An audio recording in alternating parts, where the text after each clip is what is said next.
pensamento deles, deve ser alguma sincronização.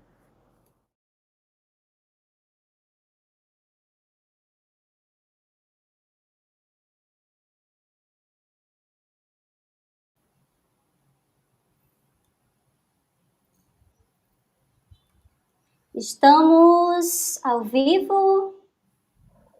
Sim. Estamos ao vivo, pessoas? Boa tarde a todos, a todas. Boa tarde a todas as pessoas. Hoje estamos eu e meu colega Marcos aqui, que é criador do canal Ativistas Ateus do Brasil, para fazermos a nossa terceira live, Ateu Até, à Toa Não, com um convidado muito importante no ativismo ateísta do Brasil, o André Cancian. Para vocês terem ideia, ele criou um site na internet chamado ateus.net desde 1999, onde você pode encontrar por lá muitos textos, humor, vídeos sobre o ateísmo. Ele é um dos pioneiros sobre ateísmo no Brasil. Já escreveu vários livros, é escritor do livro que dá nome à nossa live de hoje, o livro Ateísmo e Liberdade, uma introdução ao livre pensamento.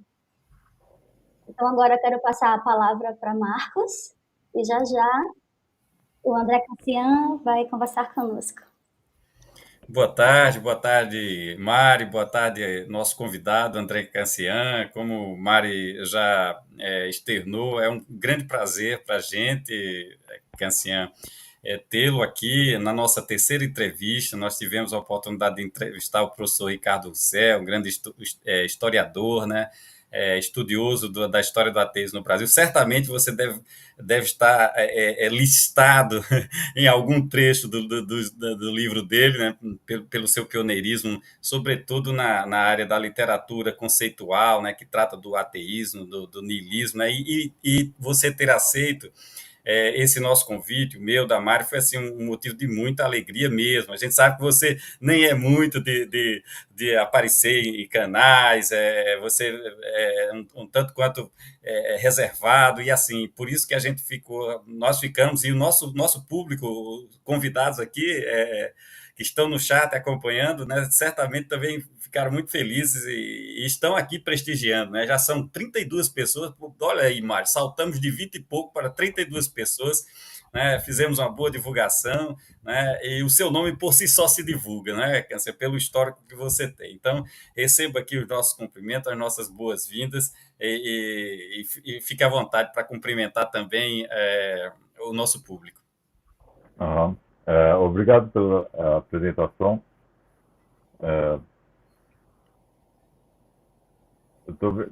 Eu estou acompanhando os comentários aqui, já parece que já está chegando bastante gente. É verdade, a gente vai colocando também alguns mencionando que são leitores, né, dos seus livros, né, e certamente você exerceu uma influência, né, sobre todos nós, né, sobre os seus leitores, né, sobre quem acompanha seu trabalho já de muito tempo na internet, né, de modo que é assim, uma grande alegria estar aí, Mari, mostrando um dos seus No livros. Kindle. No Kindle mesmo, mas o bom é que Cassian deve estar com os livros físicos aí pertinho dele, para ir mostrando que um dos propósitos, viu, Cassian, do nosso trabalho é dar visibilidade, né, a quem tem feito, a quem tem um trabalho, né, quem tem feito um trabalho de pesquisa ou de reflexão, né, lançando seu pensamento sobre esse Sim. tema, que é um tema que cada vez mais ganha o interesse, né, seja da comunidade da internet, né, para fora dela, das universidades também, né, a exemplo do que fez o professor Ricardo Russell, introduzindo, né, criando a primeira disciplina, né, de ateísmo, né, de estudo do ateísmo na Universidade do Mato Grosso do Sul, se não estou enganado, né, onde ele é professor. Né? Então, assim, é um tema que está cada vez mais na berlinda, né? E ter você aqui para a gente tratar desse tema, né? Aprofundar um pouco mais, é realmente uma grande alegria. Mais ou menos na época em que eu estava começando a mexer com esses assuntos, eu estava, na verdade, programando o Ateus.net, né? Que era um site onde eu fazia traduções de textos, né? Às vezes do Dawkins ou do Carl Sagan. Eles também estavam meio começando nessas ideias de livre pensamento, E como a internet estava com. Ela era inicial, era numa fase inicial da internet, né? E o acesso à informação não era realmente uma coisa muito divulgada. Uhum. Então eu peguei, comecei a juntar esses textos e a ideia nem era escrever os livros, né? Era só apresentar o material de outros pensadores, mas eu acabei, no processo de passar por esses textos, eu acabei desenvolvendo uma ideia que depois tive a, a ideia de condensar num livro, né? Que fosse mais didático do que ler 30, 40 artigos, tentar fazer relações entre eles. Né? E isso daí foi mais ou menos 2000, né? 2002, foi a época que eu estava desenvolvendo esse livro. Foi o meu primeiro, né? Basicamente focado na temática do ateísmo. Ele não, eu estou um pouco focado também na ideia do niilismo, mas esse primeiro livro eu ainda não tinha estabelecido uma ideia sólida do que, do que eu achava que realmente era o niilismo e que eu pudesse me pronunciar sobre isso de uma forma segura. Então, eu acabei levando mais uns anos para escrever o segundo livro sobre isso. E lá no site, que eu estava até explorando, tem uma entrevista muito interessante com ele, tá, gente? Se vocês quiserem dar uma olhada, tá em texto. E, por exemplo, deixa eu só atiçar aqui vocês. Há quanto tempo você é ateu? O que o levou a essa escolha? Aí ele vai explicar que não é uma escolha. Há outras pessoas que não creem em Deus na sua família? Em caso negativo, como seus pais encaram sua escolha? Como é o dia a dia sem Deus? São várias perguntas interessantes e o próprio site dele já é uma coisa bem interessante, ele tem vários textos lá também, se vocês quiserem dar uma olhada, é ateus.net. E tá, eu botei o link aqui no nosso vídeo, tá? Da live. Então, qualquer Apesar dúvida... de ele ser um site um pouco antigo, eu diria que não recebe atualizações faz um tempo, eu sempre fiz questão de que o material nele não fosse suscetível à passagem do tempo de uma forma muito clara, como um jornal. Então, são artigos que se sustentam ao longo do tempo, e se eles tivessem sido refutados, eu teria tirado do ar. Né? Então, eu mantive o material que se manteve relevante no site. E não deixa ele no ar como consulta. André, você fez esse site, você tinha quantos anos? Na época? Quantos anos? Você era bem novo, né? 19, 20, alguma coisa assim. Bem novo. Então você já tinha certeza, convicção, e já podia falar sobre isso também, porque tem várias questões, né? Tem pessoas que não podem falar que é ateu, até. E com você não teve esse problema, né?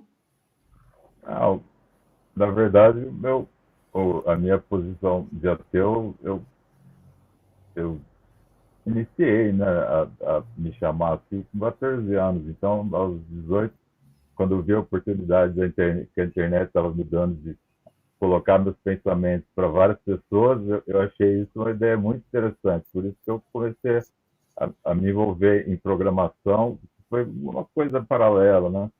Só para poder processar os textos e colocar eles no ar. Antigamente, antes da internet, isso era uma coisa inviável, não existia como você acessar outras pessoas para apresentar suas ideias, exceto uma universidade, talvez fazer palestras por aí. Mas a internet é uma coisa muito mais abrangente, né? É verdade.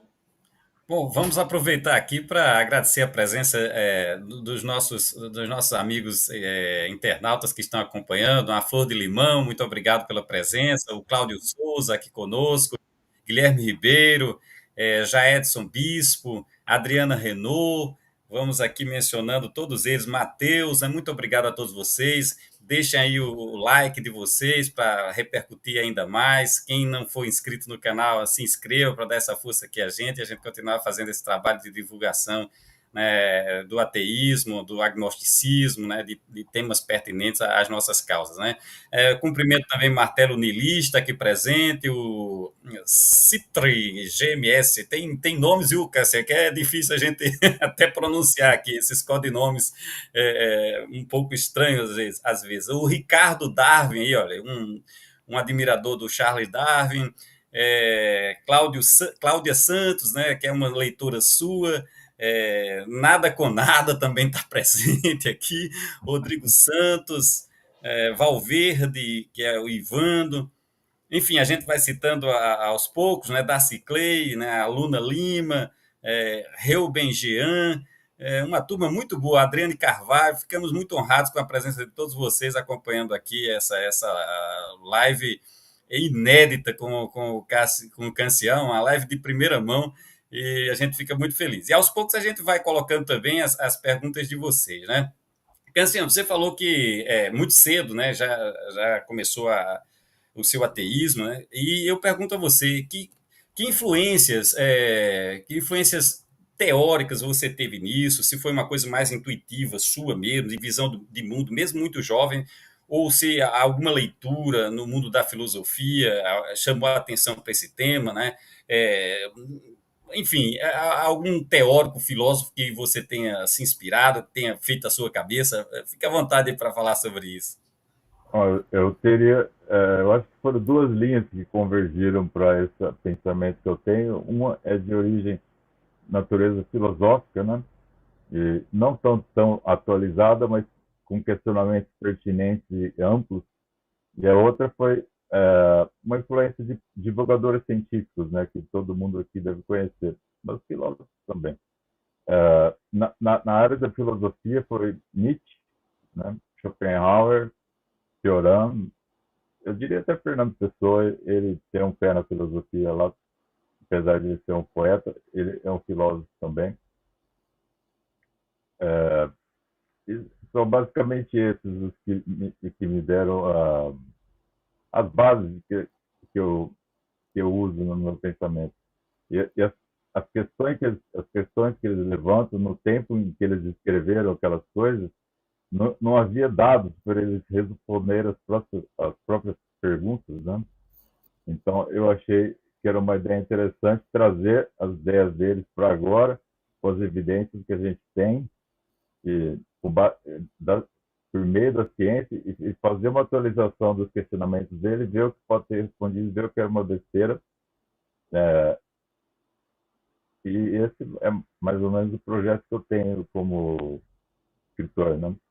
E na linha dos divulgadores científicos, eu diria o Carl Sagan, né? E o Richard Dawkins foram minhas duas maiores influências, ainda são.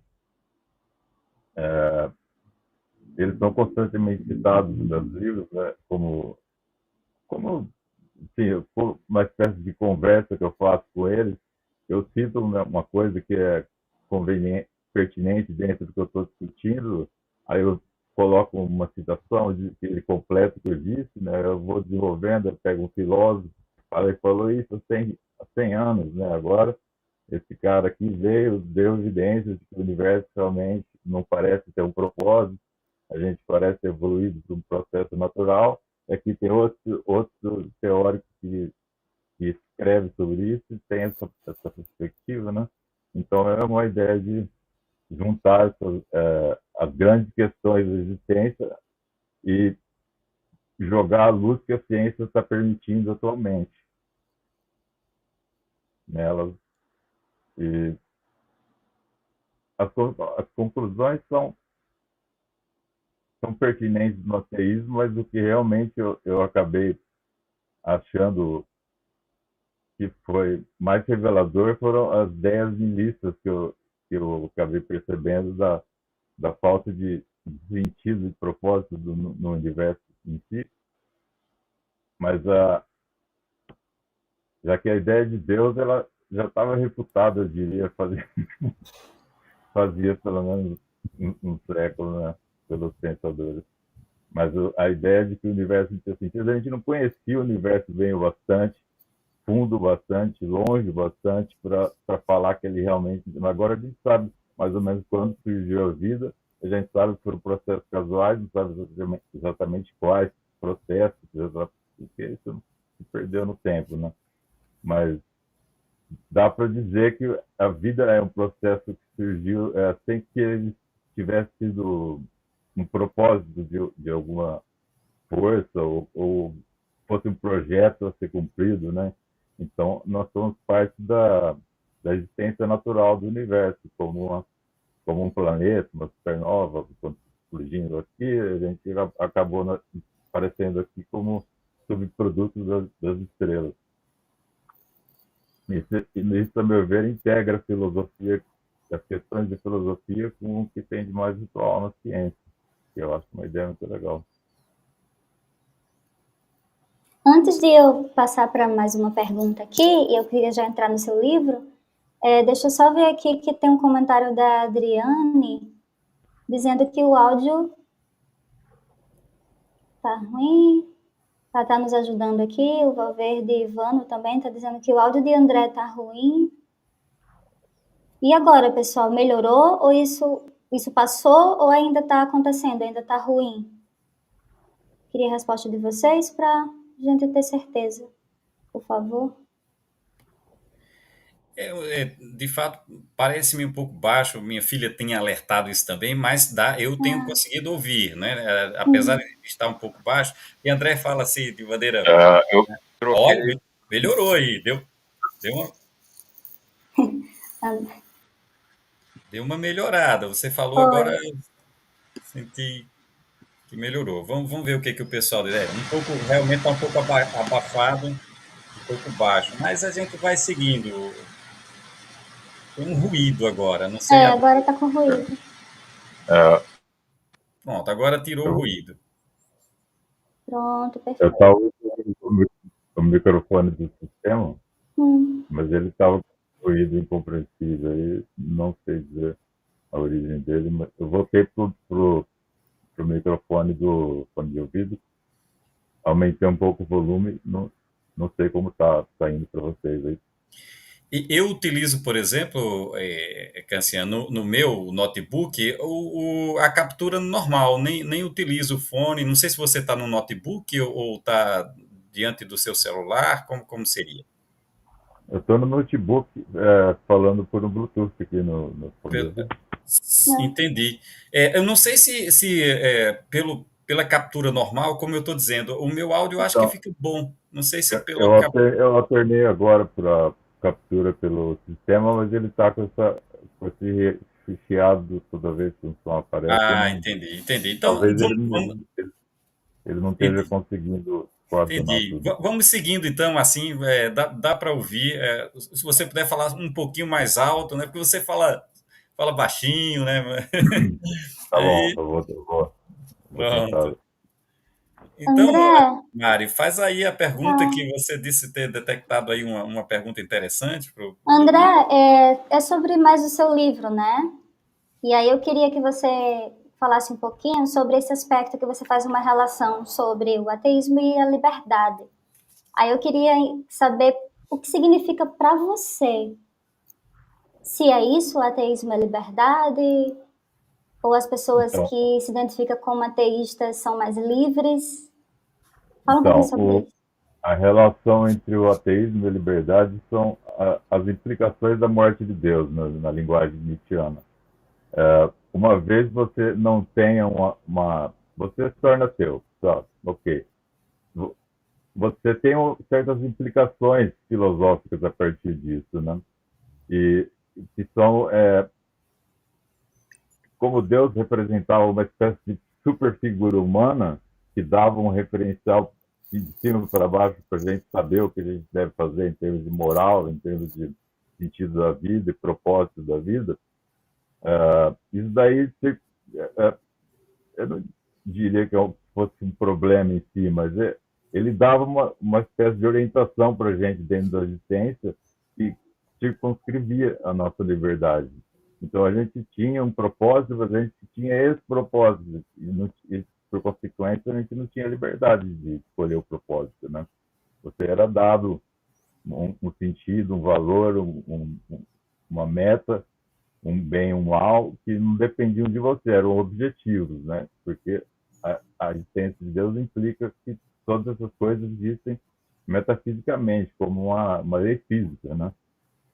E uma vez você se torna ateu, isso simplesmente desvanece, né?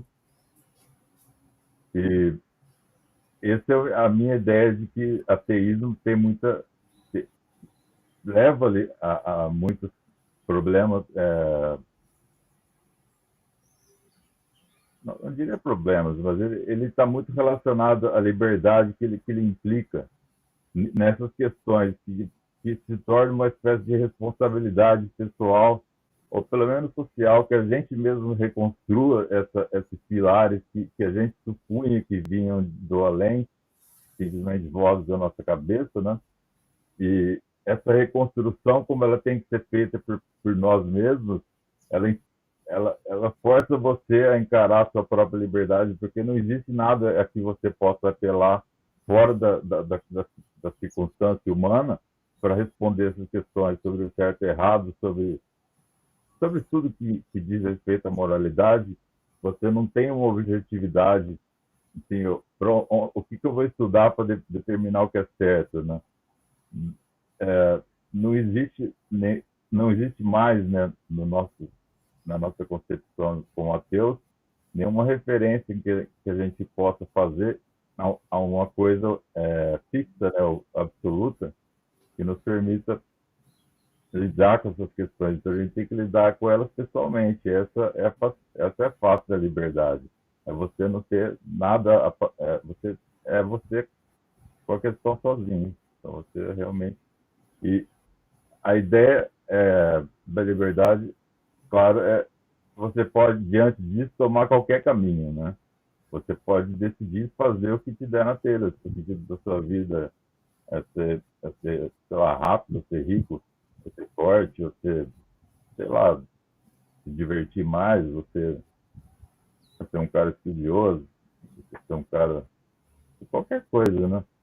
Então, isso se torna arbitrário. Essa face da liberdade é a arbitrariedade que o ateísmo traz para a circunstância humana, ela também, ela injeta a liberdade na nossa vida.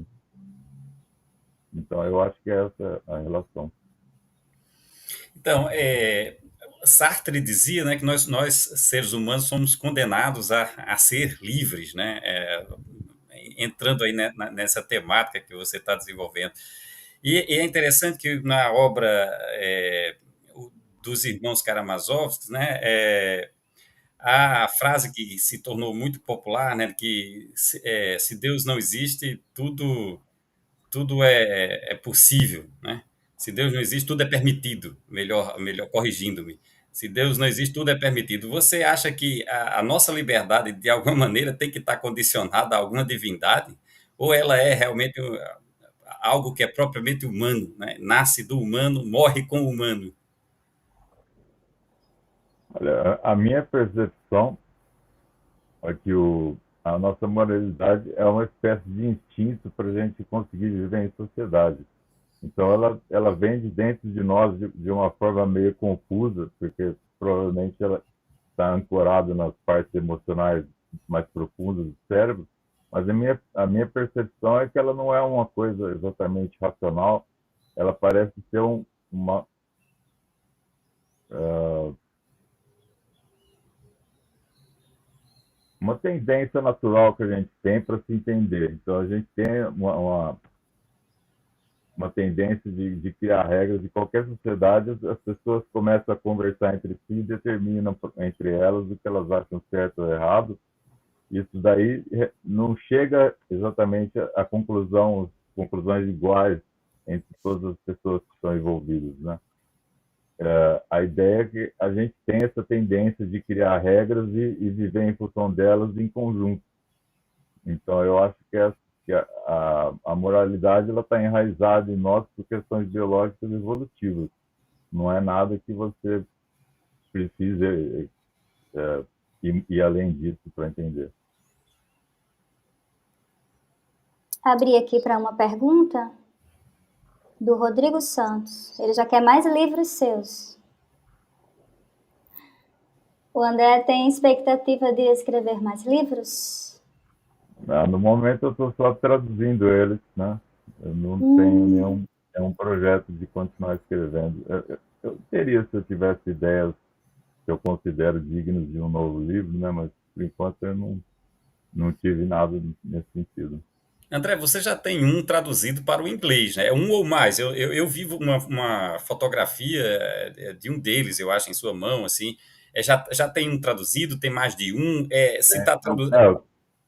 eu traduzi o primeiro e o primeiro capítulo do segundo, né? Mas eu tô fazendo aos poucos, né? Certo. Eu vi, pelo que você nos mandou, não é que, pelo menos os que eu vi eram todos edições suas, né, do autor, né? Eu também produzo alguma literatura, né, na área mais da poesia e da crônica, né? Também todos são livros que foram bancados por mim, né? Isso continua acontecendo com você? Você já teve alguma proposta de uma editora do Brasil ou mesmo fora do Brasil? Porque, poxa, você tem um trabalho tão bacana, cara, e tão profundo, né, que se as editoras ainda não descobriram o seu trabalho, estão marcando uma grande bobeira. Então, eu gostaria que você falasse um pouco sobre isso, como que você produz suas obras, essa do inglês se já está difundida internacionalmente, que maneira, e como que o nosso público, né, que está acompanhando aí com tanta atenção, surgindo muitas perguntas, né, pode chegar às suas obras, adquiri-las. Bom, realmente eu não tive nenhuma ajuda de editora. O meu trabalho tem sido feito sozinho, né? Agora eu faço através do. O som tá. Melhorou? Mudou alguma coisa? Melhorou um pouco. melhorou. Tá, eu botei um fone aqui na minha frente e eu deixo o outro na orelha. Tá, Ah, tá melhor. Tá melhor. Ah, então, inicialmente eu imprimia os próprios livros, né? Eu botava numa impressora e mandava encadernar e vendia pelo site. Eventualmente surgiu a Amazon com o KDP. Agora eles mesmos imprimem, apesar de ser um processo meio enrolado, né? Porque a impressão é feita nos Estados Unidos e é enviado para cá, acaba ficando caro. Mas eu coloquei os livros na Amazon como Kindle, né? E como impresso. E também naquela Wiclap, que é uma espécie de editora self-service, que você imprime o que você quiser. E lá eles têm um preço bem mais razoável, né? Fica uns R$ 40, 45 o livro, em vez de. A Amazon seria de 60 para cima, né? Então já deixa o preço melhor. Apesar de que agora tá com os preços incompreensíveis, né? De R$ 200 o livro. Eu não tenho escolha sobre os preços que eles colocam e eu também não entendo realmente de onde eles tiram esses valores. Você chegou a mandar os seus originais para alguma editora nacional de sua preferência, André? Então, eu mandei para algumas que eu me lembro, eu mandei para a Companhia das Letras, mas eu recebi uma carta de Ca- Cara, a gente rejeição. precisa, viu, galera aí que está acompanhando a live, a gente precisa fazer alguma coisa, sabe? Assim, se tiver um e-mail, Cassiano, de alguma editora para quem você tenha mandado, e se a gente puder ajudar de alguma forma, escrevendo para ela, dizer, olha, por que vocês não publicam a obra do Cancião, uma obra tão interessante, um tema praticamente inédito que vocês poderiam estar explorando, né, com um público cada vez mais crescente no Brasil. Quer dizer, até do ponto de vista comercial, as editoras estão marcando bobeira. Né? Teve os livros do professor Ricardo, né, os seus, o da Glorinha. Então, assim, esse é um mercado que eu acho que a gente tem que chegar nele, né? E se a gente puder ajudar, tenho certeza que os colegas aqui que estão acompanhando são todos ativistas, né? Não medirão esforço para mandar um e-mailzinho sugerindo que aquele livro venha a ser publicado por alguma editora, né? Eu faço votos que isso aconteça, porque você merece isso, cara. Eu imagino que tem bastante interesse nesses livros e eles poderiam estar tá sendo melhor divulgados, eu acho, através de gente profissional nisso. Infelizmente, eu não consegui até agora acesso a nenhum dessas plataformas, mas se eu conseguisse, seria bom, né? E conseguiria passar a mensagem para bem mais pessoas. O que a gente pode fazer é se comprometer, tá, pessoal, que está aqui na live? O que é que eu vou fazer? Eu vou colocar nos comentários vários endereços de editoras e aí a gente vai mandando e-mail. Olha esse livro aqui, por que vocês não publicam? Olha esse escritor, por que vocês não... Sabe? Fazendo esse movimento, aí eles vão ver, tem pessoa querendo mesmo esse livro. Se a gente fizer isso, será que André Cancian vai nos ajudar a unir os ateus? Minha nossa, seria ótimo. Olha, Mária, a propósito disso, e Cassiano deve acompanhar naturalmente isso, porque às vezes a gente, né, produz algo que a gente não tem dimensão da repercussão que ele toma, né? Muitas vezes esses feedbacks eles não acontecem. A gente fica muito solitário enquanto escritor, né? Mas a gente, quem está no meio, acompanha o trabalho da Karina, por exemplo, né? Que é a Karina fazendo a leitura, poxa vida, né? Do Ateísmo e Liberdade, da obra de Cancian. Ela abre a live, vai lendo, vai dialogando com o texto de Cancian, vai dialogando com o pessoal que entra na live e pergunta. Como é que você vê iniciativas como essa, Cancian, da Karina, por exemplo, sobre a sua obra? Eu fiquei até surpreso, porque eu não imaginava que alguém fosse se dar, se dar o trabalho de fazer uma live esmiuçando cada parte dos capítulos. Mas eu achei muito legal. Eu assisto quando estou com o horário livre, quando ela está fazendo live. E para ter uma ideia de como o livro impacta as pessoas, né? Porque ela vai lendo, tendo a visão dela do meu livro, às vezes não é a que eu imaginava, aí ela viaja nos assuntos dela também. Eu achei uma ideia bem legal. Legal, massa.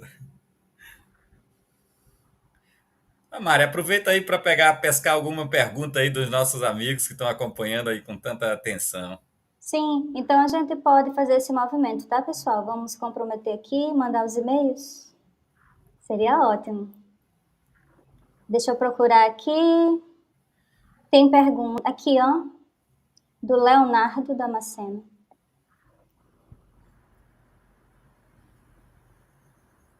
Lê para mim, Marcos, por favor. Leio sim. André, a partir da sua visão de mundo, você crê que essa liberdade estaria associada à visão de absurdo de Camus, né, do escritor, eu acho de origem argelina, mas que viveu a maior parte da sua vida talvez na França, né? O absurdo é o conceito do inexplicável, do sem sentido, né? Então, claro que, na minha visão, tem relação. É só um outro nome que ele está dando para a mesma coisa, que é a circunstância de desamparo da existência humana. E o absurdo tendo a gente existir nessa situação de liberdade absoluta, mas ao mesmo tempo de precariedade, de referenciais. Isso é o absurdo da existência, né? Eu acho que é o que ele quis dizer com isso. Vou pegar aqui uma pergunta também muito interessante, feita aqui por Filosofia Imersiva, né? Eu sempre gosto de saber quem é que está por trás da pergunta, né? Mas aqui não tem o nome da pessoa, mas vamos fazer, né? Filosofia Imersiva. Aliás, aproveito para dizer que a Karina, viu, Cassiano, está acompanhando a nossa live aqui, ela está acompanhando aqui, está mandando saudações para todos. O Filosofia Imersiva pergunta o seguinte: existe um preconceito sobre filosofia niilista porque assumir certos fatos que vão de encontro com o cristianismo ajuda a quebrar o monopólio ideológico do Estado? Na verdade, não era uma pergunta, é uma observação que ele faz, né? Existe um preconceito sobre filosofia niilista, né? Ele afirma isso, porque assumir certos fatos que vão de encontro com o cristianismo ajuda a quebrar o monopólio ideológico do Estado. As editoras visam bastante isso, né? Ele faz essa observação fazendo a ponte com o interesse comercial das editoras, né? Mas vamos pegar a pergunta que eu acho que tem uma pergunta aqui interessante. André, na sua opinião, existe alguma diferença e revanchismo entre filosofia contemporânea e a ciência contemporânea. Comenta um pouquinho para nós sobre isso, né? Se há ou não esse revanchismo, como é que ele é perceptível. Bom, a filosofia acadêmica, ela tem uma pegada que me parece meio perdida da ciência. Eu acho isso estranho, porque ela realmente não parece estar conversando com os fatos sendo descobertos atualmente, né? Ela fica mais numas questões linguísticas e preocupações internas de coerência, ou então simplesmente levantamento do que outras pessoas pensaram e eles não ficam irritados quando você pede para eles, digamos, trazer a ciência para a discussão filosófica. É só isso que eu consigo perceber, que eles ficam meio enclausurados num universo acadêmico e não conversam direito. Eu achava que a filosofia deveria ouvir um pouco mais as atualizações, os inputs da ciência para se configurar. Você tem toda a razão. Você veja que foi preciso um curso de história para abrir uma primeira disciplina sobre ateísmo no Brasil inteiro, né, através do professor Ricardo Céu. A especialidade é história, né, nem é filosofia, viu? Então, o que você está dizendo tem toda a razão. Eu faço filosofia aqui na UFRN, e somente agora um professor nosso abriu uma disciplina, né, para estudarmos Feuerbach, né, Ludwig Feuerbach, com a essência do cristianismo, que é um livro essencial para quem quer ter uma percepção crítica, né, sobre religião, não só o cristianismo, mas de religião de um modo em geral, né? Então, o que você está dizendo faz muito sentido. E, Mário, se você puder colocar aí na tela o comentário da Luna Lima, né? Eu acho muito interessante essa observação que ela fez. Eu acho que ela foi bem certeira. Eu vou ler, mas você vai botar na tela para que os outros possam acompanhar também. Ela diz o seguinte: na verdade, as editoras não estão preparadas para Cancian. Os livros dele são para todos e para ninguém. Bomba atômica, né? Tapa na cara do mundo. O que você diz disso? Concorda com isso, Cancian? Eles são realmente livros que têm se mostrado impactantes quando lidos, né? E eu acho que as editoras ficam um pouco inseguras sobre se eu estou tentando só chamar atenção com afirmações absurdas e revoltadas gratuitamente, né? E então elas ficam um pouco receosas de pegar, de abraçar esse conteúdo, mas eu imagino que se elas perceberem que existem leitores que têm essa aceitação do assunto, e que apesar do livro ser um pouco aparente, tem uma abordagem, uma pegada que parece um pouco agressiva, mas se você analisar faz sentido, elas talvez deem uma baixada na guarda e aceitem negociar uma publicação, né? Puxa vida, atingimos 50 acompanhantes, viu, Cassiano, na nossa live, né? É um número a se comemorar, né, Mari? É nosso recorde. Que André Cancian é um nome de peso, né? Tem uma pergunta aqui de princípios elementares. Vou botar aqui na tela. Para o Cancian, existe relação entre niilismo e humanismo? Bom, na verdade, a minha postura niilista, ela surgiu como uma reação ao humanismo, né? Que eu vejo como uma espécie de tentar reutilizar o cristianismo de uma forma meio aleijada para suprir as necessidades morais humanas que são necessárias diante da liberdade que a gente adquire. Então, eu via no humanismo muitos resquícios de cristianismo mal extirpados depois da descrença em Deus. Então, eu tomei a abordagem niilista, que é partir do zero total, e depois, se ir construindo a moralidade de uma forma compreensível que fizesse sentido. sem que ela fosse simplesmente uma retomada de uma tradição, uma abordagem mais lógica, mais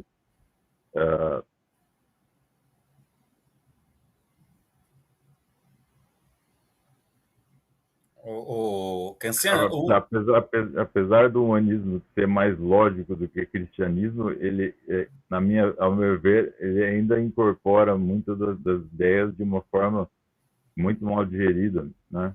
Então, por isso que eu tomei, na época em que eu fiz isso, existia a STR, a Sociedade da Terra Redonda, eles incorporavam a ideia do humanismo, né, secular, e como eu achava essa ideia um pouco mal acabada, né, eu pensei em partir do niilismo para desenvolver a ideia do ateísmo e lidar com as implicações dele de uma forma limpa, né, a partir de uma folha limpa mesmo,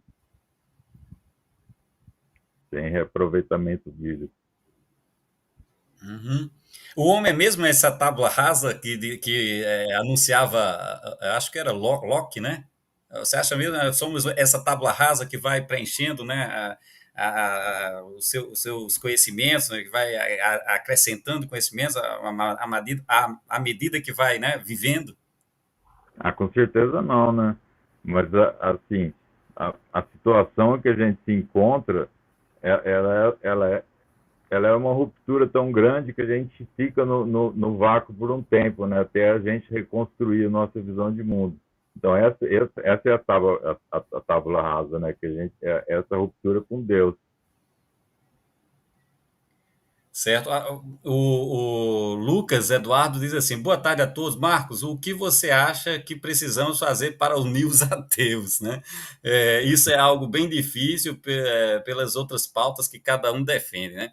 Eu acho que essa pergunta é bem pertinente e tem estado na berlinda assim, dos programas, né? Dos YouTubers, né? Essa questão, né, do movimento ateísta. Mari tem uma pergunta para fazer. Eu acho que eu posso falar um pouco sobre isso, né? Sobre se é possível unir os ateus, e André também dá a sua visão, até é bem pertinente essa pergunta, que ele vai poder discorrer que ele é um dos pioneiros, né, nessa questão, de levantar esse tema, não é?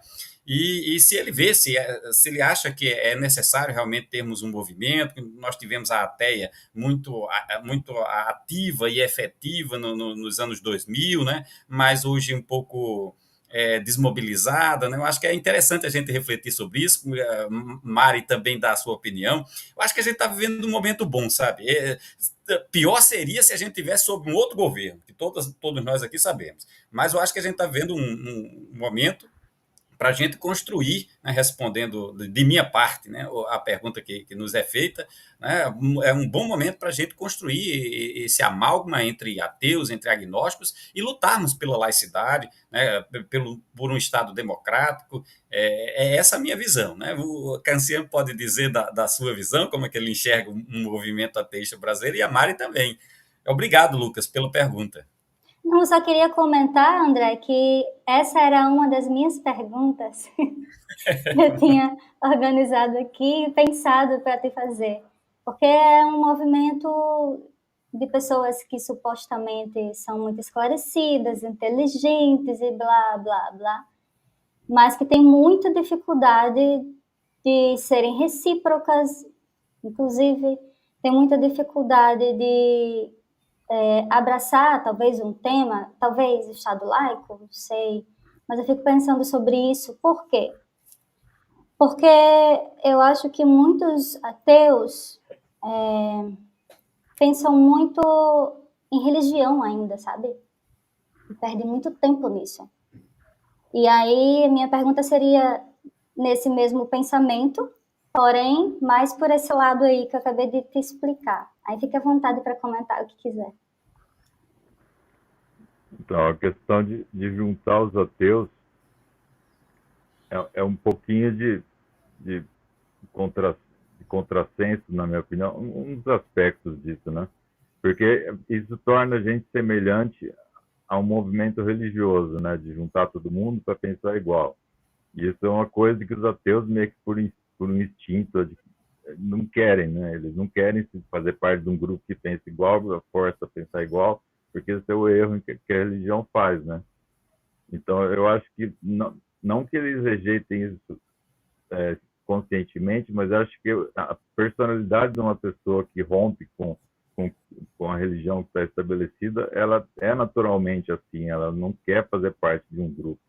Então, eu acho que é por isso que a gente tem essa dificuldade que não é muito explicável, né? A gente não tem nenhuma rixa, né, nenhum histórico de briga mal entendido ou de visões diferentes. Mas eu acho que a personalidade das pessoas que pensam assim, elas tendem a essa não convergência, né?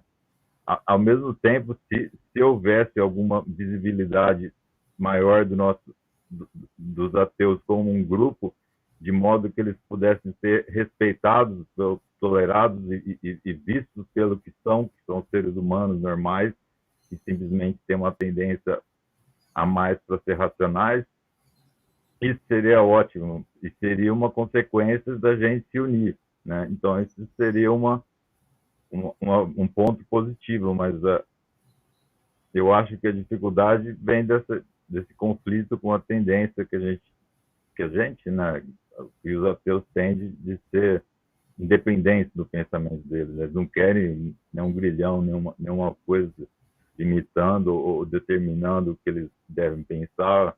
Vamos combinar todo mundo ser ateu desse jeito, né? Nenhum ateu aceitaria uma abordagem dessa. Seria um insulto, né? É verdade. Olha, eu diria, viu, Cancian, que entre os ateus anarquistas essa questão é ainda mais forte, sabe? Porque, na verdade, a gente tem vários tipos de ateus, né? Tem aquele que nem sequer se revelou ainda para a sociedade como ateu, e a gente sabe e entende muito bem as razões disso, né? Quer dizer, é uma sociedade predominantemente cristã, e qualquer revelação nesse sentido vai ter consequências, né? No trabalho, na sociabilidade, no clube social, em qualquer área, na família também, né? Na família, sobretudo, né? Há muitos problemas em relação a isso, né? Mas eu digo sempre que uma vez que você se revela ateu, né? Isso já é de certa forma, já é um ativismo, né? Sair do armário, né? Admitir-se ateu ou mesmo agnóstico já é eu acho que um grande passo e uma forma de se fazer ativismo.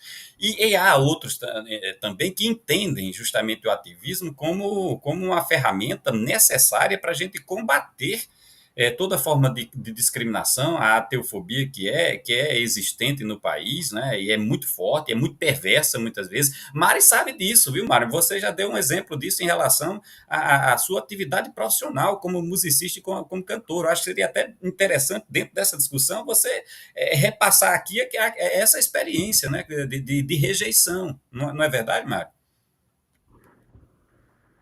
Sim, sim. Quando eu me assumi, né, que eu passei um tempo para não assumir que era ateia, por medo, justamente porque, como eu trabalho, sou professora de música, então eu tenho muitos alunos e alunas que são religiosos, né? E eu trabalho numa escola que é religiosa. Que na minha cidade tem muita escola religiosa e as mais potentes, as que pagam melhor para os professores, são as privadas, algumas, né? Não todas. E aí eu tive muito medo de me assumir como ateia porque eu perdi coisas e perdi pessoas e perdi dinheiro. Então eu só perdi coisas, eu só perdi. Depois que eu me assumi ateia, mas eu ganhei a mim mesma. Isso é, E ganhou um amigo aqui também, viu? isso é muito bom. Porque isso te traz para uma maturidade bem mais realista, sabe? E não é fácil, digo que não é fácil, porque a gente precisa de dinheiro para viver, mas falando de coisas práticas, né, de dinheiro mesmo, não é fácil. Mas é isso, só um momento de desabafo. Essas implicações que você disse de pessoais, elas seriam resolvidas se a gente tivesse conseguisse avançar uma representação social do que a gente é. Você deveria poder ser essa pessoa livre, com pensamento empoderado, livre, sem nenhuma coerção, e ao mesmo tempo não ser mal vista por isso. Você não merece ser rechaçado por pessoas que têm uma visão errada de você por uma circunstância histórica, né, de elas de ateu ter sido um insulto até agora, né? E se a gente conseguisse de alguma forma atualizar a acepção dessa palavra, de modo que se revelar como ateu fosse grande coisa, né? Eu sou cristão, ser ateu, dane-se, né? Vamos fazer aula de música logo. Seria essa a postura que eu esperaria de uma pessoa que realmente entende o que é ateísmo. Eu acho que você me dá a oportunidade de dizer que isso a gente está tentando e vai tentar fazer, né? Aqui mesmo no canal, né? Ateu, até, à toa não, o à toa não, que é você aqui, eu ateu, até, Mari, e você à toa não, ateu também, né? Justamente mostrar, né? Dar essa visibilidade que nós somos pessoas produtivas na sociedade, que nós temos envolvimento com a área cultural, com a área esportiva, com todas as áreas, né? E o canal, por isso que eu digo que você me dá essa oportunidade, André, de falar sobre isso.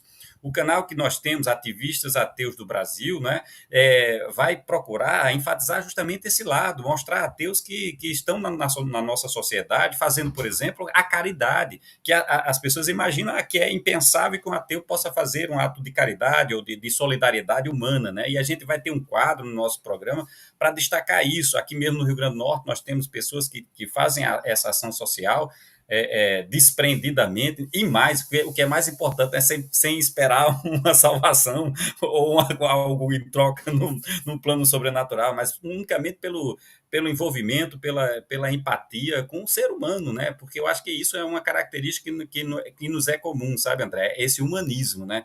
De entender que nós somos especiais no sentido de que toda a cadeia evolutiva a gente logrou gerar pensamentos, logrou criar arte, né, uma série de coisas, e que a gente deve ser solidário e lutar por causas que favoreçam a humanidade, né, como um todo. Então, o nosso canal vai tentar abordar isso, viu? Eu até peço, aproveitando o seu canal aqui, Mari, né, que quem não se inscreveu ainda, é só colocar lá no YouTube, Ativistas Ateus, já vai dar no canal, né? Se inscreva também, a gente vai ter outras entrevistas, viu? E André, você já começou agora, viu? Agora não vai faltar, porque a Karina, viu, que está acompanhando aí, vai perturbar você para você também fazer uma entrevista com ela. E eu acho que é muito necessário isso. Eu acho que mostrar que a moralidade não é dependente da religião e que a interpretação de que a religião é detentora dos direitos autorais da moralidade é simplesmente uma visão equivocada. Assim, eles projetaram a moralidade que eles já tinham dentro deles para um Deus e simplesmente inventaram que pessoas sem fé não conseguiriam ser morais. Mas as evidências, as pessoas ateias mostram que é possivelmente, como é que fala, totalmente normal, possível você ser uma pessoa moral simplesmente sendo você mesmo, né? E sem necessidade de apelar para algum apelo, você simplesmente tenha os seus sentimentos de empatia que são processados pelo cérebro, mas isso não precisa de um Deus te mandando fazer isso. Você simplesmente tem empatia porque a pessoa está sofrendo, você tenta ajudá-la na medida do possível. Isso eu acho que é um processo que veio da nossa natureza biológica, né, como seres sociais, e por isso que eu vejo a moralidade como uma espécie de instinto de viver junto, né? Então a gente ajuda as pessoas simplesmente porque a gente sobrevive melhor assim. E isso daí prescinde de qualquer religiosidade, é simplesmente uma questão prática, né, de fazer as pessoas viverem melhor e viverem bem.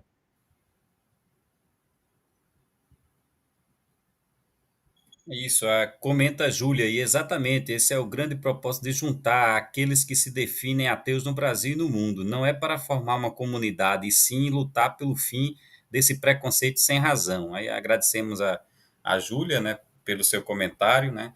E eu acredito, como o Cancian também, é possível. E nós já tivemos uma experiência no Brasil que, como eu mencionei, foi interessante, ou é interessante ainda, que foi a da Ateia, né? De que conseguiu, através do Facebook, né, principalmente da sua página do Facebook, um tempo em que ainda nem tínhamos as lives, né, quer dizer, que isso veio muito mais se propagar depois do Covid, né, dos problemas que tivemos, mas que hoje encontra-se um pouco inativa, né, e a gente precisa dar corpo ao movimento, a essa união e horizontalidade a ele, em âmbito nacional. É por isso que a gente está aí nessa luta, nessa tentativa de formar o movimento ateísta e agnóstico do Brasil. Não é tarefa fácil, é tarefa de quem realmente esteja muito comprometido com a missão dessa, a missão grande até, eu diria, mas a gente já conta, viu, André, com 36 pessoas num grupo de Zap que está trabalhando isso, está trabalhando uma minuta de estatuto, para a gente se unir, porque a gente precisa estar em defesa de nós mesmos. Né? Alguém que sofre uma injustiça numa repartição pública pelo fato de ser até, e às vezes se vê completamente sozinha. Né? Ao passo que, se fosse filiada a uma associação que o pudesse representar, essa associação imediatamente, né, iria acionar a justiça em virtude da injustiça sofrida, né, pelo seu associado, e assim vai. E atuar em muitas outras áreas, porque não é só na área do judiciário, mas ter projetos na área cultural, na área social. Assim, eu vejo com muito bons olhos a possibilidade do surgimento de uma associação de representação nacional. Agora, sei também que não é nada fácil, não é nada fácil, as razões que o André já bem explanou aqui, né? Olivia, o ateu tem essa característica de não ser muito gregário, né? De ser livre pensador, meio que lobo solitário, né, André? É. André, O Joed, um minuto. Um minuto.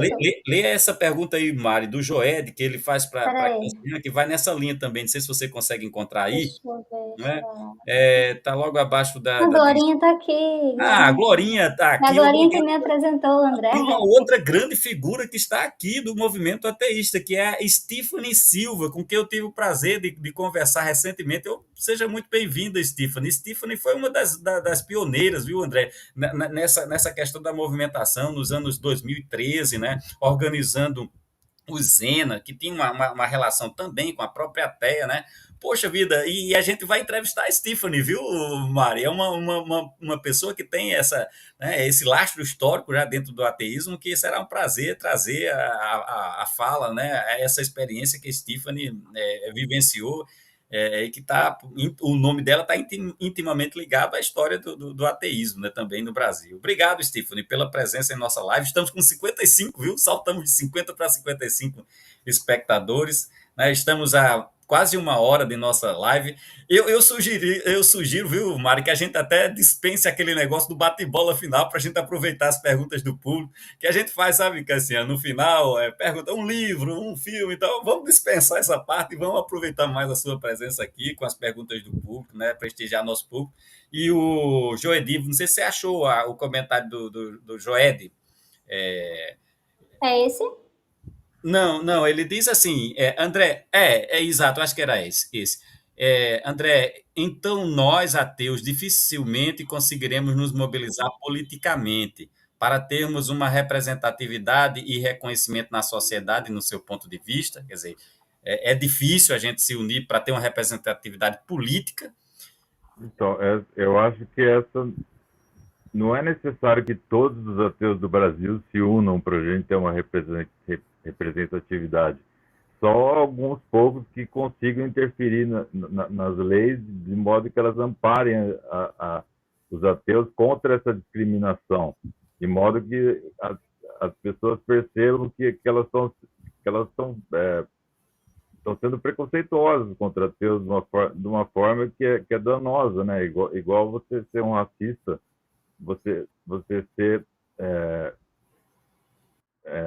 maldoso, ou ser excludente com um ateu, você está prejudicando a vida dele, né? Isso deveria ser uma coisa criminalizável, porque é simplesmente uma agressão infundada, né, que você faz contra a pessoa.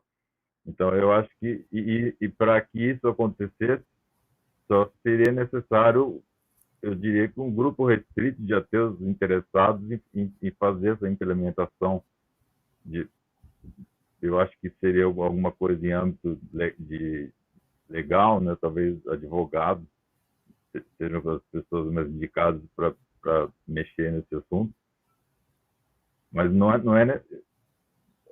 necessário essa visão utópica de que todos os ateus vão juntar as mãos e sair por aí sendo visíveis, né? A gente só precisa que isso seja instalado na nossa sociedade com a mesma consistência que a gente instalou várias outras coisas que coíbem comportamentos antissociais, né? Como criminalizar a homofobia, criminalizar racismo, essas coisas. A propósito disso, você veja, a homofobia, né?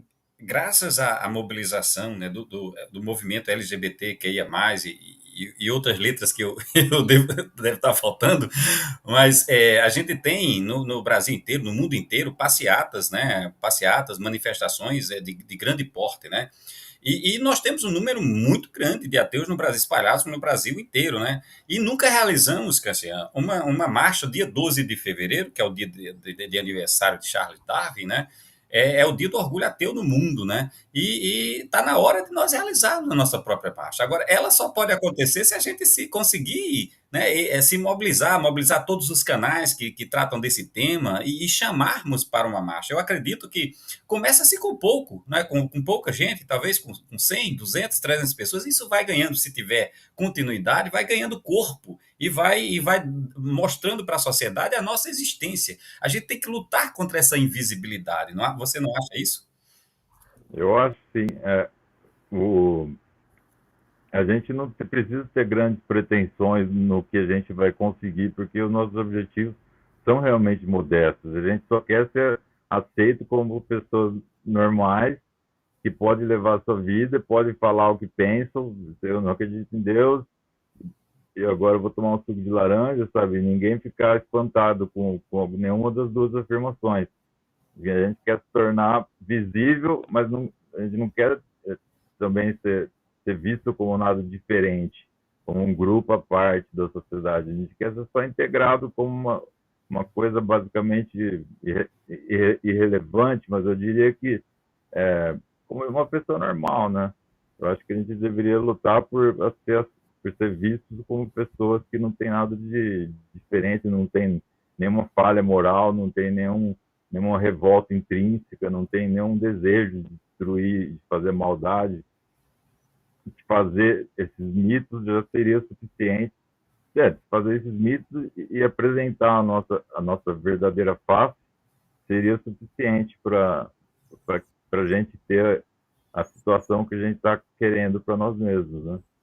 Que é uma igualdade perante todos, né? Da sociedade.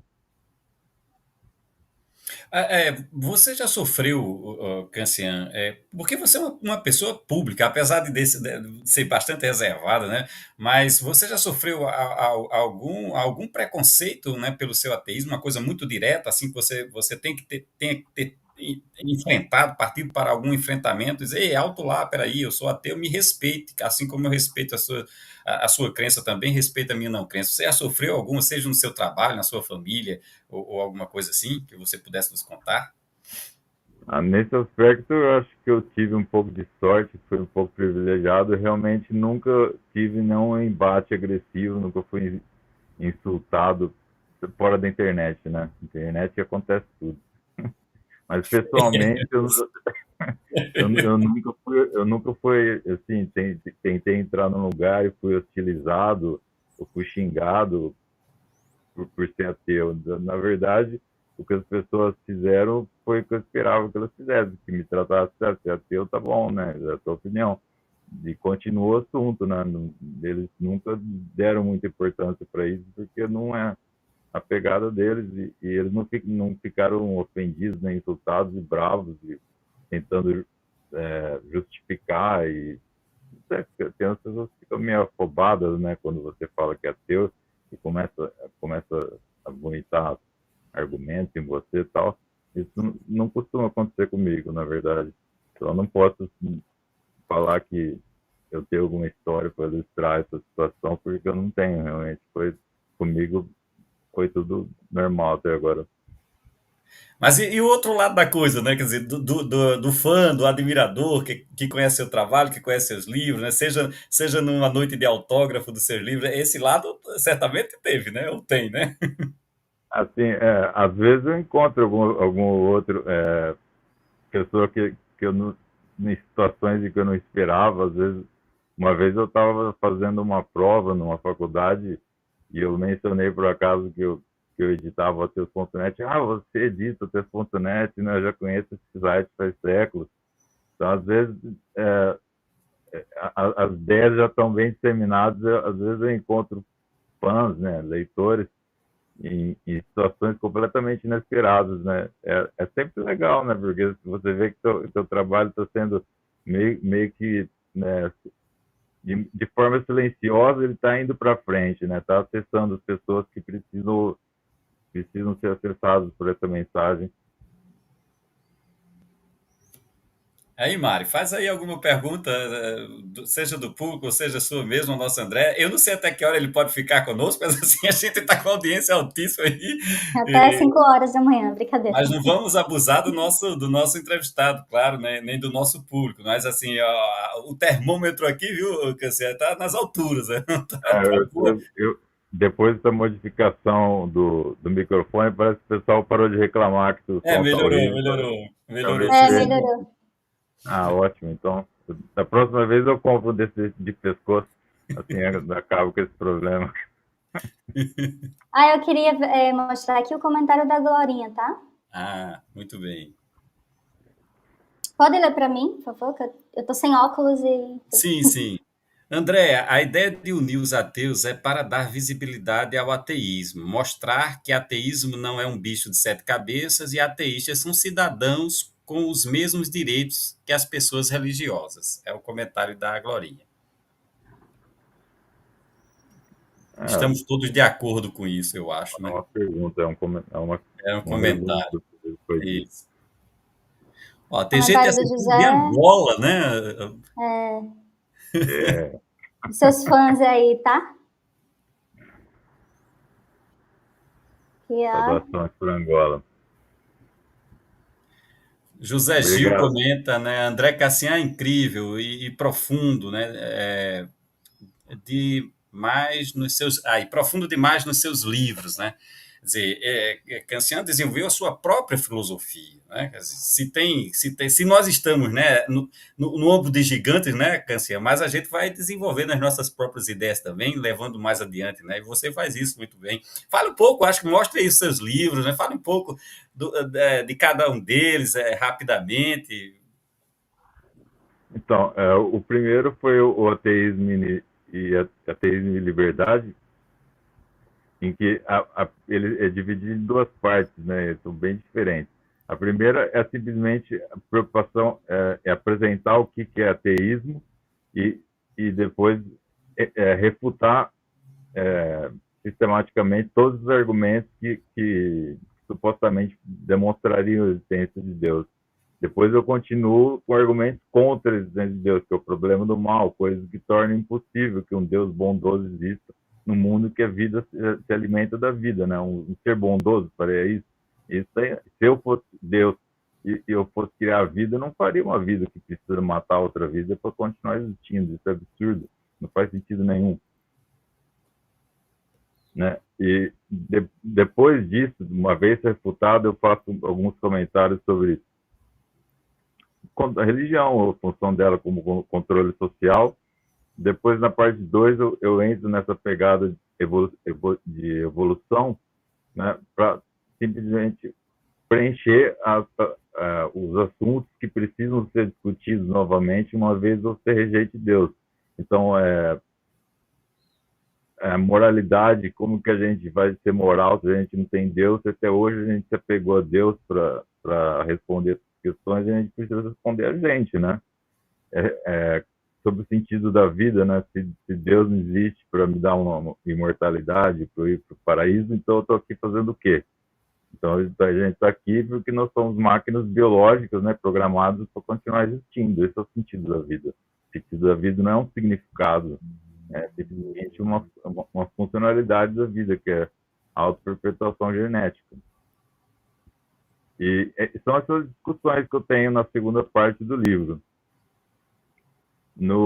Depois de fazer esse livro, eu demorei 7 anos para elaborar O Vazio da Máquina, que é uma espécie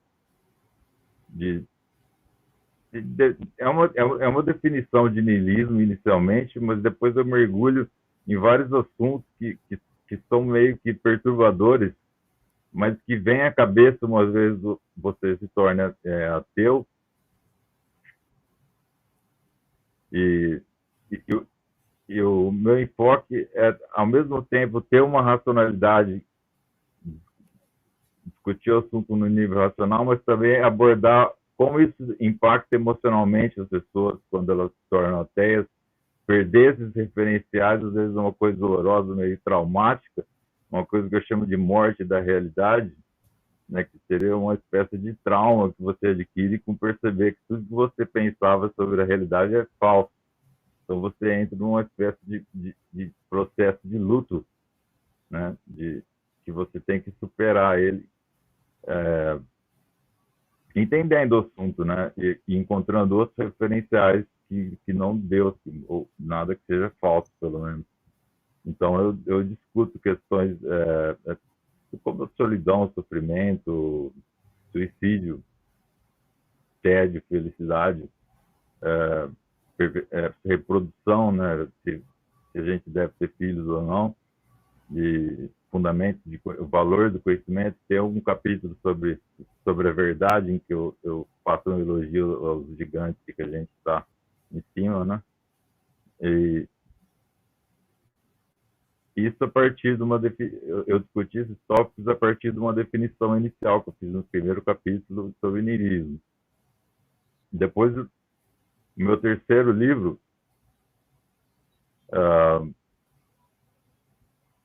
foi uma tentativa de estender a lógica ateísta, porque o que é um ateu, né? É uma pessoa que não acredita em Deus. Então, o que seria um niilista? É uma pessoa que não acredita em nada, né? Mas não é nada no sentido, eu não acredito em nada, eu acredito nem que eu tenho uma perna. É uma pessoa que não acredita em nada e que não tem evidências. Então, a minha ideia é que, se você aplicar a mesma lógica que você usa para rejeitar a ideia de Deus a qualquer assunto, a moralidade, o sentido da vida, tudo isso, você chega ao niilismo da mesma forma. Então, eu fiz esse terceiro livro partindo do ateísmo, depois demonstrando que o niilismo poderia ser sustentado pela mesma lógica que sustenta o ateísmo, mas gerando um impacto muito mais amplo na nossa forma de ver o mundo e acessando muito mais assuntos, né? Aí, o livro tem essa parte inicial, depois ele caiu, né? Então, depois eu faço duas abordagens meio que para demonstrar de uma forma mais clara que essas conclusões fazem sentido, né? Uma espécie de teste, né? De a gente se ver de dentro para fora, de fora para dentro, para entender as possibilidades do que a gente pode ser. Porque se a gente ficar muito perdido na relatividade, a gente fica meio que viajando e na verdade, as possibilidades do que a gente pode ser são meio poucas, né? A gente não deixa...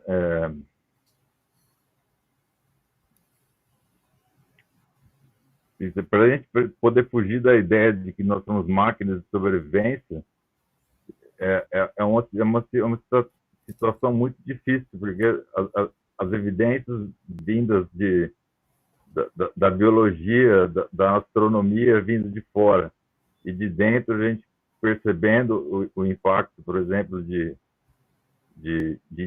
gente tem instinto de reprodução e todas essas coisas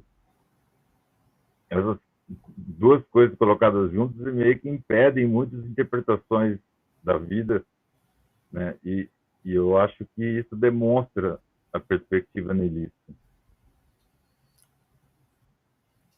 Sobre niilismo, viu, André? Aqui a filosofia imersiva diz: André, a BBC postou um vídeo explicando que em 2030 nanorobôs podem levar à imortalidade. O homem superar a morte e poder dominar o tempo, como no filme Interestelar, o niilismo ainda seria viável? Não, eu acho que a circunstância em que a gente veio a existir torna o niilismo inevitável, né? Mas ele não é uma coisa em que a gente deve se apegar muito, ele é só uma conclusão, assim, uma conclusão sobre a nossa situação existencial. O nosso futuro realmente não tem nenhuma limitação, porque o niilismo não é prescritível, não fala, não existe sentido, então a gente deve fazer isso, a gente não deve nada, né? Se a gente quiser fazer um futuro hipertecnológico e explorar o universo de formas malucas ou formas brilhantes, pode ser, se a gente gostar dessa proposta, não tem nada impedindo. Mas também não tem nada incentivando, né? É simplesmente o que a gente quer. Mari, você que não consegue fazer a leitura, não, né? Tá com essa dificuldade porque tá sem óculos, né? Que tem o Fábio Prata faz um comentário aí agora, uma pergunta. Você consegue ler? Se não, eu leio. Pronto. Esse niilismo até se confunde com o conceito da postura agnóstica, qual seja, não considerar aquilo do qual não se tem evidências e nem se pode submeter ao método científico. Concorda, André? Ele pergunta.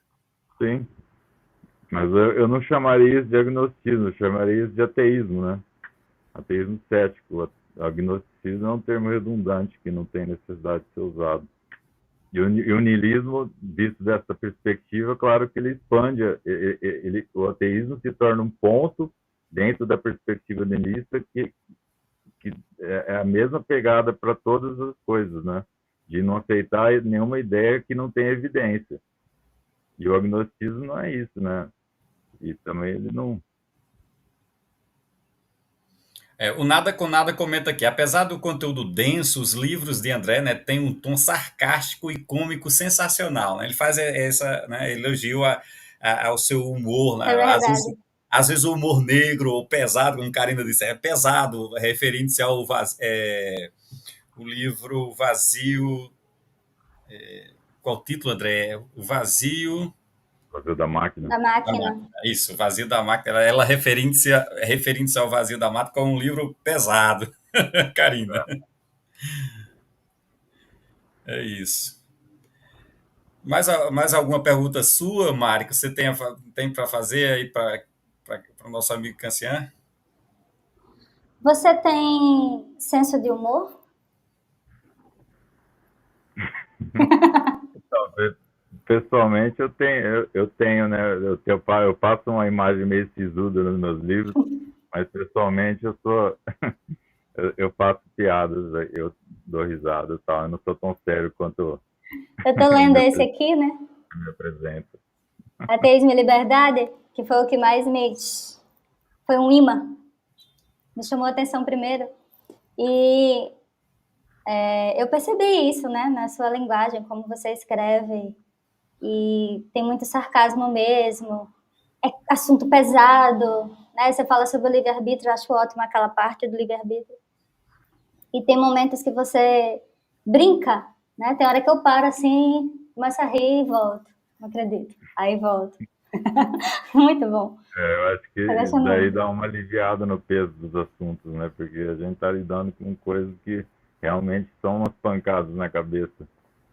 Então é bom dar uma paradinha para rir de alguma piadinha. Muito bom, muito bom. Andrade Pantera pergunta aqui. André Cassian, qual a sua opinião sobre o Estado Islâmico? Grupo terrorista? Devemos ter medo desse povo? A gente, claro que deve ter medo de terroristas, mas eu não realmente tenho uma opinião muito consolidada para opinar sobre isso, então eu não acho que seria muito, muito, não contribuiria muito para a discussão. Tem essa pergunta aqui do Ricardo Darwin. A inteligência artificial é um assunto interessante porque a gente já usa uma espécie de exocérebro, né, com celulares e computadores, e a inteligência artificial vai permitir que a gente se torne cada vez mais eficiente em controlar as coisas, né? E isso é bom, né? Na medida em que ter uma calculadora é bom, né?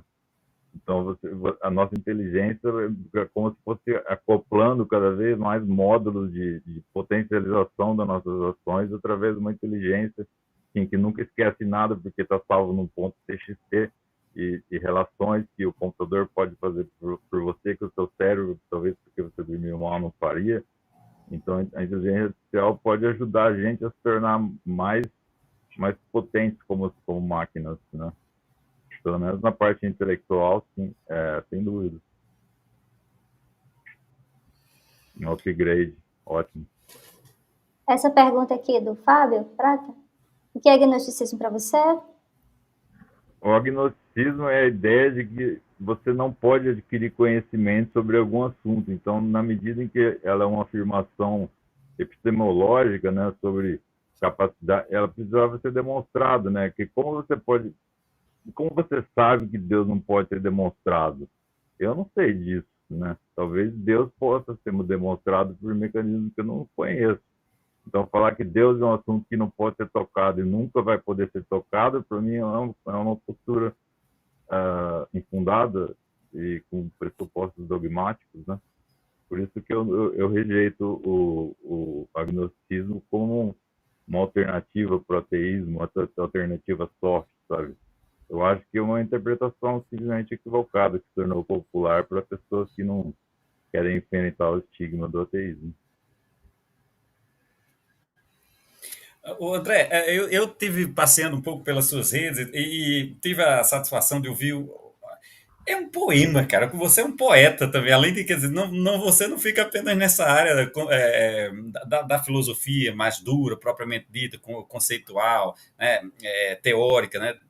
Você tem esse lado poeta. Eu gostaria que você falasse um pouco disso e se vem livro de poesia por aí também nessa área. Então, enquanto eu estava mexendo nesses assuntos, claro que você tem um impacto emocional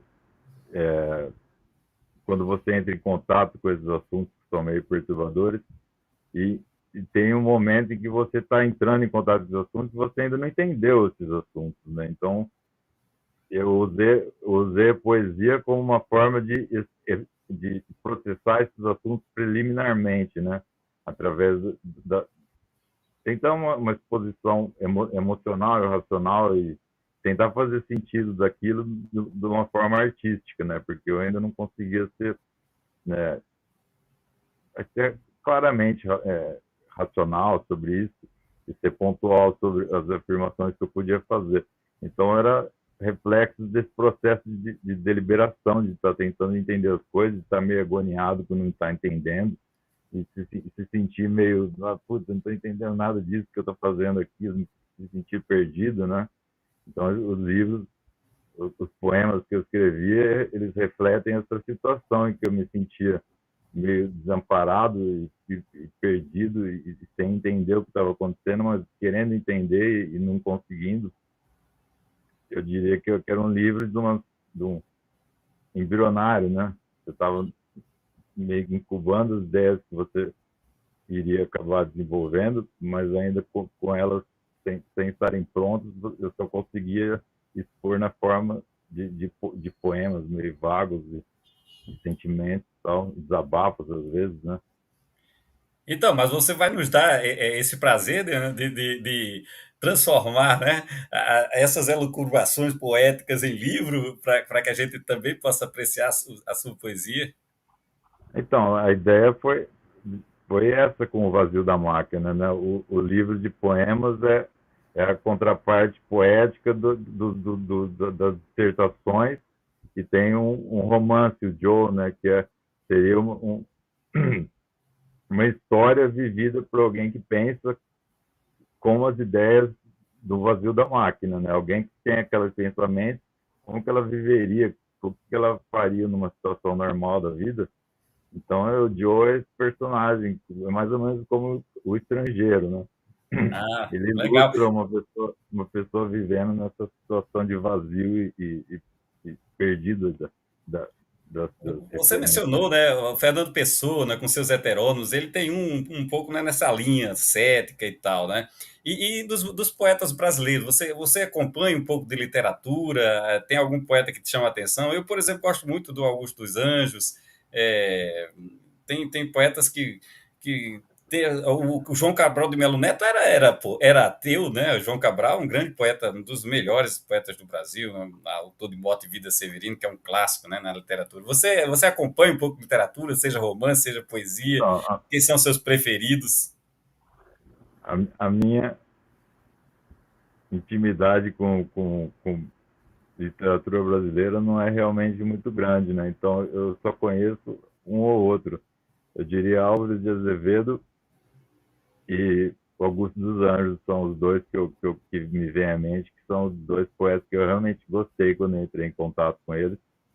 Mas a minha maior referência de poeta, que, que apesar de não ser brasileiro, é português, né, é o Fernando Pessoa, que realmente eu percebo ele como uma mente absolutamente brilhante. Uma coisa que eu queria perguntar, que vem mais para minha área aqui, o que você gosta de ouvir? Qual é a sua banda preferida? Tenho curiosidade minha. Eu tenho raízes no heavy metal, né? Então eu ouço Sepultura desde que eu era criancinha, Pantera, Slayer, então eu sou um metaleiro, né? Mas juntamente com isso eu tenho algumas tendências de gostar de música indie e coisas um pouco atmosféricas e um pouco dark, né? Talvez você conheça Slowdive, Mojave 3, a Tiny Vipers, são bandas um pouco menos conhecidas, mas elas têm uma pegada um pouquinho melancólica e mais calminha, e não é essa a afobação toda do metal, mas elas também conseguem me atingir esse tipo de música. Minhas músicas preferidas são as mais tristes. Nem lhe julgo. É verdade, as músicas tristes, os artistas tristes são os melhores.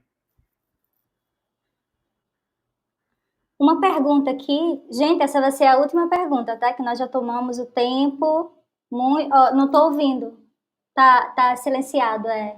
Eu estava dizendo, cara, Mari, estamos chegando a Ah, 1 hora e meia, né, de live, né? gente, já tomou tempo demais dele. E ultrapassando até nossas expectativas em termos Isso. de tempo, né? Mas, assim, uma live tão rica, né? Tão boa, com esses esclarecimentos, com essa visão de mundo que o André nos traz a partir de sua obra literária, a partir de suas vivências, né?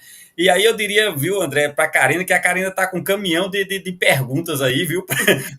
Na nossa live, na nossa linha aqui do tempo, tem um turbilhão de perguntas que, infelizmente, não puderam ser feitas, né? Algumas subiram aqui a telinha através do controle da Mário, outras não puderam.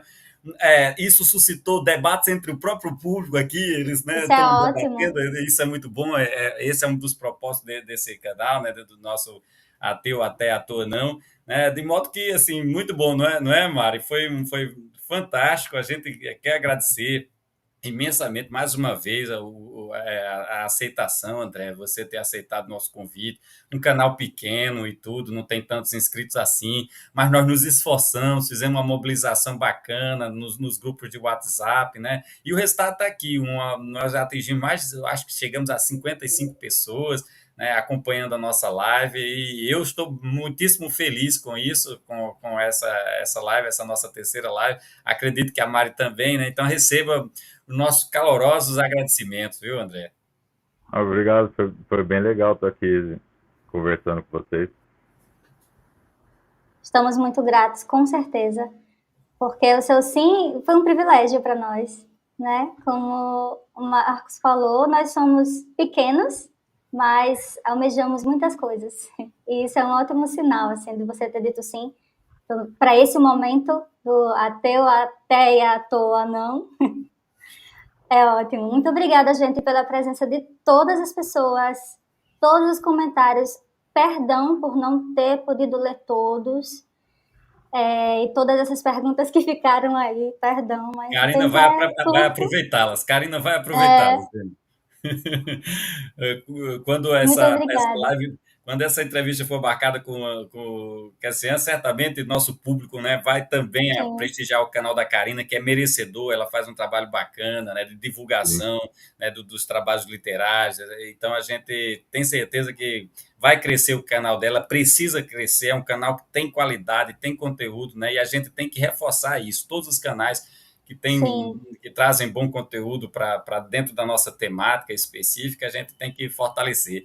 E André é um nome de peso, André. Pô, você baixou no canal, no programa, vai Isso ter é para montão você de. ver, André, como você é querido, É né? querido, nós Por tivemos muitas várias pessoas. manifestações, isso é bom, isso nos estimula muito a dar continuidade, eu acho, a um trabalho, quando a gente tem a possibilidade desse feedback, não é, André? Porque o nosso trabalho como escritor também, é muito solitário, né? É verdade. É isso. Então é isso, Legal ter um gente. feedback sobre isso. Acho que travou, né? Travou. Não, travou Voltou. não, travou não. Não travou Pode nada falar, aqui, André. fluiu bem. André, pode falar, porque aí você Estou se despede e a despedindo. gente fecha a live. E eu Deixa lá. agradeço demais a todas as pessoas. Obrigadão, gente. Não, eu só queria dizer que é muito legal ter um feedback das pessoas que me conhecem, né, e leem, e ver que tem bastante gente que gosta do material que eu produzo, porque ser escritor é uma coisa que você faz sozinho, né? Você nem sempre tem noção da dimensão das pessoas que você está afetando e o que elas pensam sobre isso. Então é muito legal ter momento da gente todos se juntar e ter essa experiência de conversar. É isso aí. Então vamos só reforçar, pessoal. Espalhem essa live por aí, né, nas redes sociais de vocês, né? Curta o canal aqui, inscreva-se no canal da Mari, também nos ativistas ateus do Brasil. A gente vai fazer um trabalho semelhante de entrevista, né? Como já explanei aqui. E é isso. Muito obrigado também a todos. André, mais uma vez, muito grato. Mari, o companheiro aqui da parceria desse canal, desse quadro dentro do canal dela. E a Mari, pessoal, vejam os vídeos dela como cantora, viu? Tem muita coisa boa aí pra gente ouvir.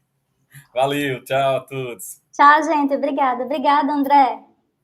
Nada. Tchau. Obrigado.